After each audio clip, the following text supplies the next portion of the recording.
Hello everyone, today we're going to be playing some Chronicle Runescape Legends. This is a game that I first played pretty recently, and it's a really interesting take on the collectible card game genre. So I'm going to go through and play a bit, and if you like what you see, you can download it from the sponsored link below.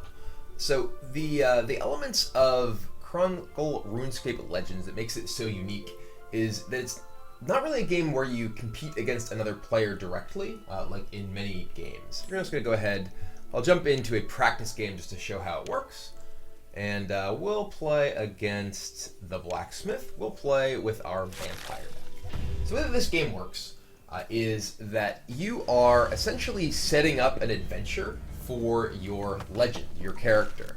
And you build a deck that balances various support cards and monster cards we see here, and you line them up as challenges that your character goes through while your rival does the same. And the goal is to either sort of throw enough wrenches in your opponent's plans that they fail in their quest along the way, or eventually get more powerful than them and beat them sort of in a final showdown at the end.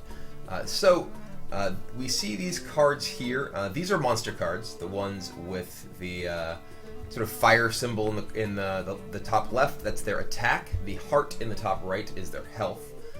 And then these are support cards, and that's a gold cost on these in the top left corner. So monsters give you rewards from the bottom left when you defeat them, while these cards, the support cards, have effects when you play them.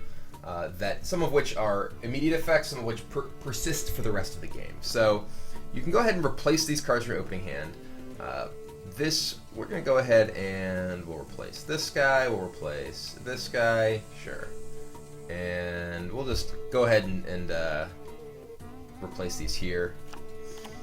So the goal is that we set up four challenges, four things that we face sort of along the way in our little adventure. We have our own stats down here. This is our character's attack. This is how much damage we do whenever we run into a monster. So you start with 2 attack and 30 health. So you can deal 2 damage to any monster you attack. You always attack the monster first. So you'll kill any monster that has 2 or less health in 1 hit. So we're going to line up this guy first, who has a reward of 1 attack. So put that guy first. That will ultimately give us a total of 3 attack. So once this guy's dead, we'll be able to kill things that have 3 health in 1 hit. So that lets us set up these if we want. Say we'll put this next, we'll put, say, this one next, and then we'll throw this one as the last one. So you see, as cards are things that are viable, if we remove this here, if we take this out, see, we don't have enough gold to play this along our adventure here. So once we've played this, which this gives us 1 gold, this gives us 1 gold, we have a total of 2. But this is our 4th. And here we go. I'm going to go ahead and hit play, and we'll just resolve each of the things in our little adventure in order. So I hit play.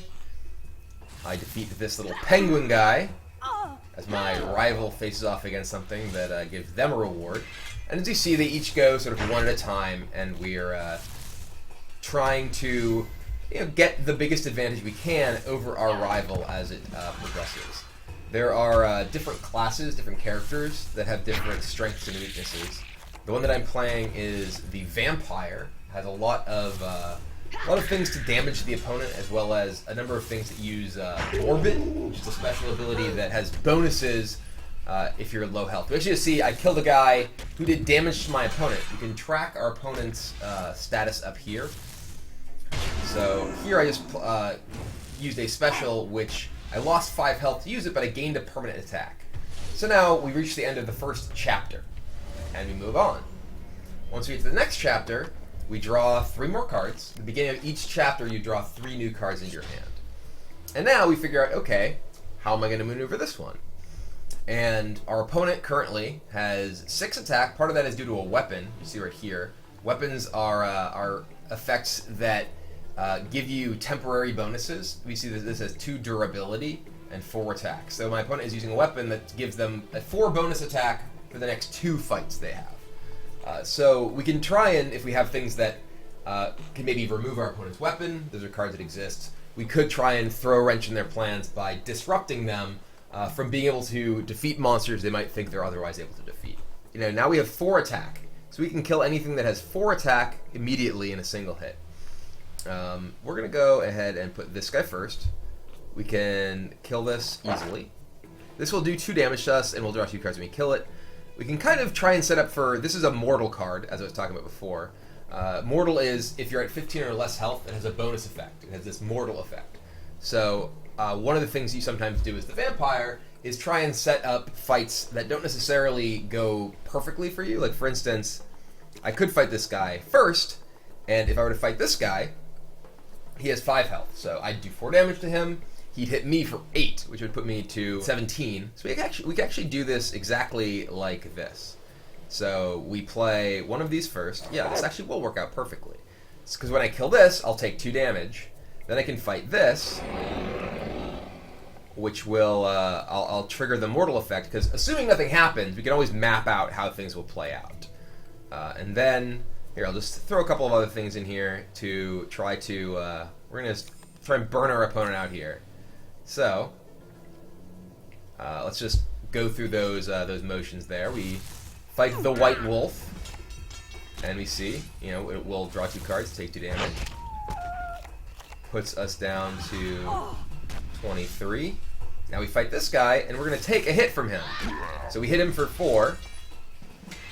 Once our opponent actually does their thing. And now he hits us back, and then we are exactly 15, so we trigger the mortal effect and do 8 damage to our opponent. And then I have these other monsters that I'm fighting. This does some damage. Ooh, I got battled by my opponent. That's another effect. Allows them to hit each other. So I lost 2 health, but drained my opponent for 4. And now we're actually very nearly killing our opponent with this Haunted Leech here.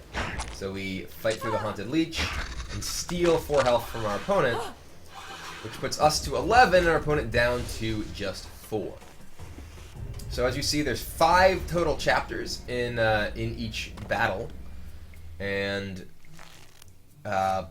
we can go through and reach the end if neither of us manages to defeat the other by the end of this. But this is what I'm going to open up with, which just steals 5 health from my rival. And then if my opponent somehow gains health so they don't die, I still want to set up other effects here. So we'll just set up a bunch more things that damage them. And hit play. Oh, they hurled a weapon at me. Boom. We took 2 damage. But we steal 5 health. And you see, opponent reduced to 0. Well, -1 really. And we are victorious. There's only ever one outcome. So, we win. That's the sort of basic gist of the game, that you are, well, not, directly fighting against your opponent in some games, or summoning monsters that you use to fight your opponent, like in many collectible card games. You are sort of interacting with them kind of indirectly through various things that you're trying to overcome yourselves. So it's an interesting style of game that it's sort of this progressive adventure thing. It kind of feels like, I want to say something like the original Hero Quest, or like Talisman or something like that. You kind of going through these little adventures and trying to overcome various obstacles and trying to become more powerful than the other players. So that's just sort of the, we were doing an AI game, but there is a ranked mode, and obviously you can build your own decks. I was playing a custom deck that I had built with my vampire. There's a lot of options for the sort of things that you put in your deck. Deck building in this is actually pretty challenging. Trying to get the right balance of the kind of cards that generate gold, so you can play your support cards that cost gold, and then trying to set up the appropriate array of monsters that you want to go up against, as well as ensuring you have things that give you enough attack or ways to kill bigger monsters, so that you actually can do powerful enough things against your opponents. We can jump into a ranked game now. So we're gonna go ahead and play that same deck, because it's sweet, and find an opponent. There's a ranked ladder. It's very similar to the sort of ranked ladder that exists in a lot of games.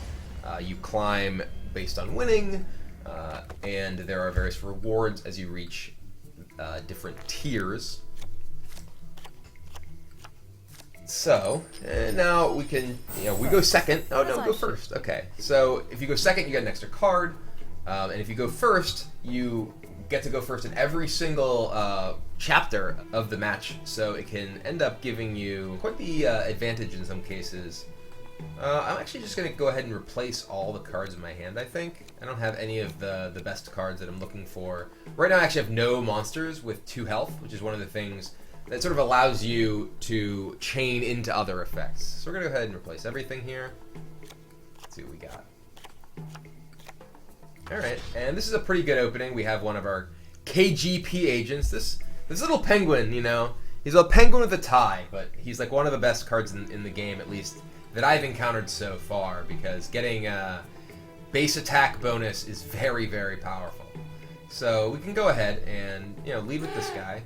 So we'll get our 3 attack, and that will force us to discard one of our cards randomly when we do it. So we want to ensure that other key cards we manage to ensure that we're playing quickly. So we'll fight this guy next, and then this, and then get this, let's say. And then the timer for this is as soon as one player clicks that they're done, there is a sort of timer going around the play button that once it counts down, you're out of time. So, alright, so our opponent is playing, actually this could be kind of a tough matchup. Our opponent is playing the Raptor, who has the ability to build up a bunch of armor. So a lot of my things that try and damage my opponent over the course of this can be fairly difficult to ultimately win with. But, right, our opponent is just building up a bunch of armor, and we have built up 4 base attack, though. Our opponent only has the 2 base attack. These are kind of the metrics as the game goes on in each of the various chapters. You need to figure out, okay, you need to keep up with your opponent on the various important axes of the game. Once you do reach the end of the 5 chapters, you have an ultimate showdown of ultimate destiny. You end up determining once and for all who's going to survive the whole adventure here. So I only have 4 cards because I discarded a card previously. So I don't really have much in the way of choices other than the order in which I put these. In many cases, that doesn't really matter because unless you have things that work sequentially in some fashion, they don't really matter. See, here's the timer. My opponent finished their placing their guys. So here, once this actually reached the end, my turn just ends immediately. So we'll just go ahead because I don't have any real reason that I need these in particular sequence. We'll put them like this. I have 4 attack. I can kill all of them. We'll just click play. So as we go through, we're going to accumulate some more resources. Our opponent is picking up a bunch more armor. So not really very effective with our kind of burn plan with these damaging monsters that I've been hitting them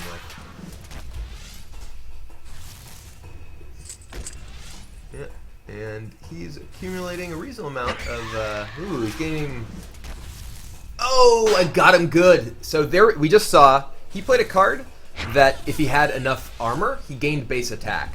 But because I did damage to him with my monster, he didn't have enough armor to trigger it. So he had to pay the cost and got no benefit from it. So that's one of the ways that you can really kind of throw your opponent off in the course of the battle, because he was relying on having mapped this out in a certain way, and because I damaged him, his effect didn't go off. So got him good. So now...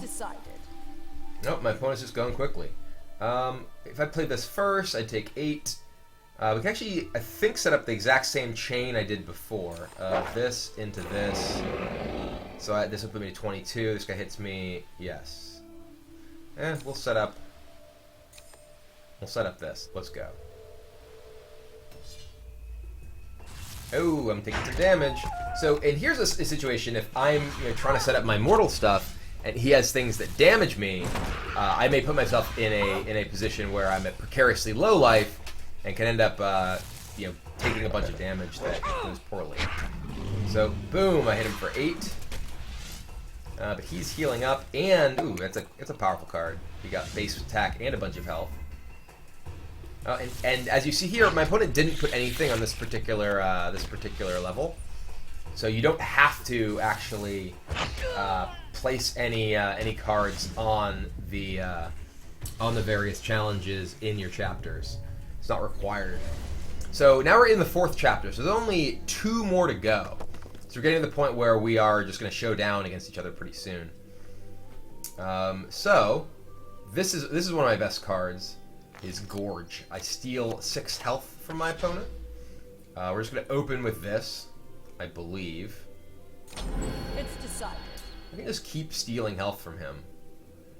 Yeah, we'll go steal health, steal health, steal health. No, I'll just keep stealing your health. Oh, and he's got nothing on this level. And it's possible that, you know, our opponent has a bunch of things that will cost gold and doesn't actually have the means to use them. Or like very tough monsters that he can't defeat because he didn't get enough health pumps. He actually hasn't played anything this level, which is a little weird. Yeah, and we are alright. My opponent literally didn't play a single card in this chapter. He just realizes just how done he is. That's a little peculiar, I have to say. The end is nigh. Alright, so, well, I can go ahead and just... Here, we can do this, then this. We want this, then this.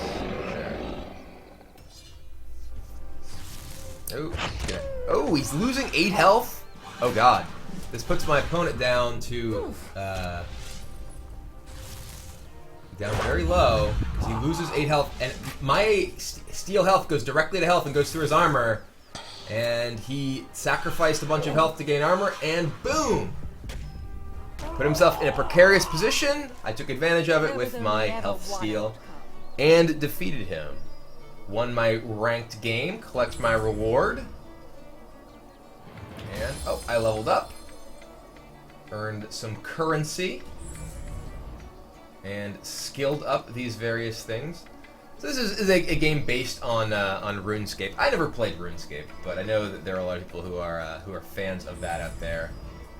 And as you see, continuing up in the ranks in, ooh, I'm on a win streak in Silver League. Gonna rank up to maybe the Gold League. That could be, you know, a total big deal.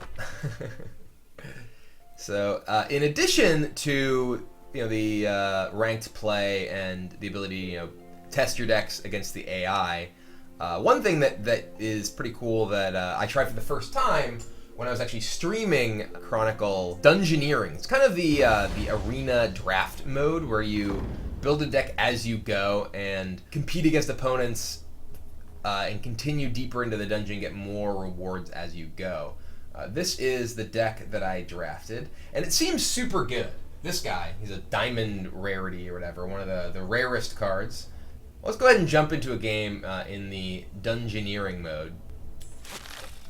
It's the same style of gameplay. I'm actually also playing the Vampire in this because it was one of the classes that I felt like was kind of the most fun. Managing your health for morbid effects is kind of sweet. So we're going to play against Big Bad Fox in the dungeon.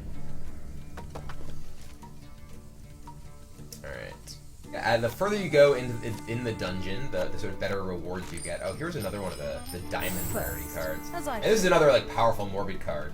If you're at 15 or less, when you play this, you can actually gain 2 base attack. Or mortal rather than morbid, sorry. And now we're choosing our mulligan here. We'll replace this and replace one of these. These give us gold early on, and this can actually help enable our mortal cards.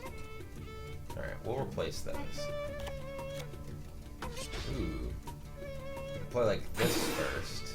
This will put us to 25. We play this, puts us to 18.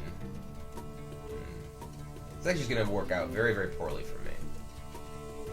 Alright, well, I'm just going to play these 3. Actually, can play this guy. This guy costs gold and gains me health back. But I'm going to end up with a bunch of gold. Yeah, I'm going to lose 5, lose 7. So I'll be at 18. So I can't quite play this because I won't have mortal. And then I don't really want to go back up to 25, so I'm just going to play through this here. Ooh, he has a KGP agent to start. That's not good for me. My opponent already off to a good start with increased to base attack. Picking up a weapon. And we see, our opponent kills this guy, picks up the weapon, gains some armor. You can always track your rival's stats up here. Ooh. Yeah, my opponent's playing the blacksmith, which is a bunch of like weapon buffs and stuff.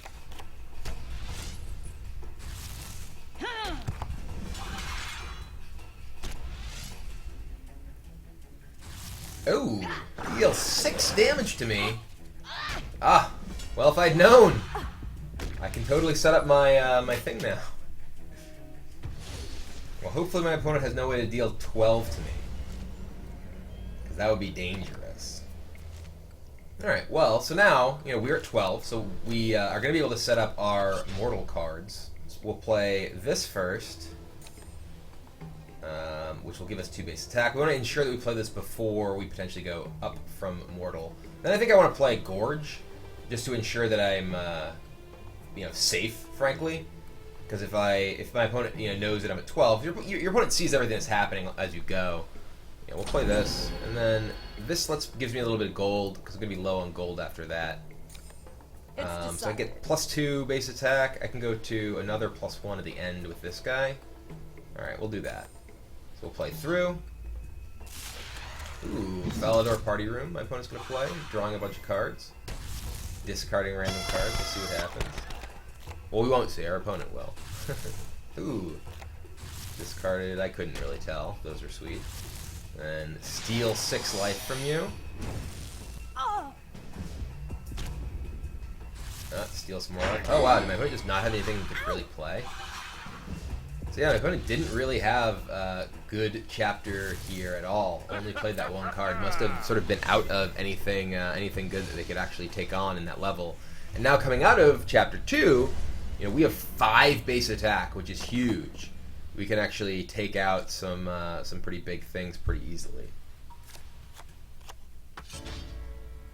We're out of gold though, so this is actually a pretty powerful thing. It adds 3 attack to your rival's next creature, but also 3 attack to your next creature. So it can be kind of dangerous. We're actually going to go ahead and set this up, I think, like this. We can fight this guy first. He only takes 2 hits. We'll battle our opponent, which is probably fine for us. We'll go to 15. We actually do more damage than our opponent. Yes. And then we'll fight this next, because we'll actually have a weapon, so we'll kill this in 1 hit. We'll also kill this in 1 hit, because we'll have the weapon left from this, even though it has the Dr. Frankenstein buff. Yeah, we'll probably just want to heal at the end of this. And I'll be at 15. This will put me to... Decided. Depending on the sort of damage we take, we don't really have much more mortal stuff, so yeah, we'll go ahead and do this last. We'll be very low on gold, though. I don't want to run the risk of my opponent like having to just kill me here. So we battled him, hit him for 5, he hits me for 3, and we pick up a weapon. We have 8 attack now. Our opponent fighting this thing. And now I'm gonna kill this. Ooh, dear! Tetsu Katana. Whoa, that's a diamond weapon. It's super strong. 8-3 weapon. Alright, that's scary. Oop. I remove 1 gold from my opponent. +1/+1 on that weapon. Alright. Ugh. He has a 12 attack weapon. Add 2 random equipment to your hand. That's his next thing. Alright. I am scared of my opponent just having that weapon for the rest of the battle here. So I have this card, which is kind of powerful, but requires 13 gold. All my stuff in my hand is really gold requirements now, so... we have all things that require gold. This doubles our gold. And this is one of those sort of things with balancing your deck. Like right now I have just tons of things that cost a bunch of gold. We can use Yelps. We can use this, which makes us lose our weapon, but we get 3 gold for it. Then we kill Yelps, so we double to 8 gold, but it doesn't even really get us much of anywhere. I guess we actually just do this and just cannonball him twice, Because we may want to be able to kill Yelps when we have enough to double to vampire power, if we're able to get more monsters. So I'm just gonna do this. It's decided. Whoa. One shots this guy, gets another base attack and 4 armor.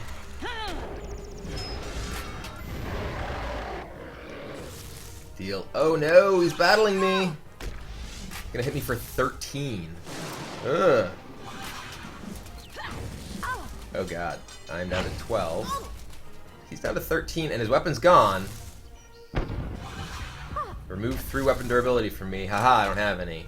Joke's on you. And I'm just firing these cannonballs that I got off my other card to do 1.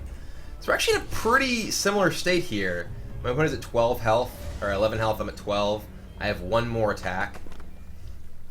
Now we're just kind of trying to set up and see. I think this is the last level? The end. Yeah, this is the last level. I should do this first. Then this, then vampire power. Then this, which will give us a weapon and some armor before the last fight. Alright, let's do it. It's decided. So this can also give our opponent, if our opponent ends up with a monster that he can't necessarily easily kill, Dr. Frankenstein can potentially make it, because this adds attack to my next monster and my opponent's. If his first monster is something that he thinks is only going to hit him once but doesn't have that much attack, making that thing big.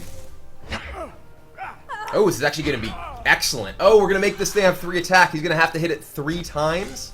This might just kill him. Yeah, this sets it to 6 attack. It hits him. Oh, this is just going to kill him. Boom. Thought it was going to be easy. And this is, you know, not direct combat. Like I said earlier, we, you know, end up having these situations where I'm setting up something that kind of messes with my opponent. And in that case, ended up totally killing him. So we never did quite make it to the final battle there. We were very, very close, but I ended up taking him out just before we did. So naive. And we get our victory here, continuing to level up in these various skills and stuff. And continue, you know, that was our dungeoneering run. It moves us ahead in the dungeon. You see, we get some rewards, we can collect them. And every time you defeat a new thing in the dungeon, you advance through. So we're on to the 2nd level of the dungeon, and we can keep progressing from here until we lose all 3 of our lives. That's going to be it for the video here. Just wanted to show off all these various elements of the game, but it's definitely a very unique take, as I mentioned, on the collectible card game genre. Lots of cool stuff going on. And definitely a really neat puzzle-solving aspect to it, of trying to figure out both the best way to sort of utilize your resources to progress in your own adventure, but also trying to, you know, sort of throw a wrench into your opponent's plans, figuring out the best way to use each of your things at various junctures, and you know, like I said, my favorite of the classes I've played so far, the characters I've played, is the vampire, because you have this interesting thing of managing your health to get the bonus effects on your mortal cards as well. So, like I said, if you like the game, there's a link in the description. You can go download it there. That's it, and thanks for watching. I'll see y'all next time.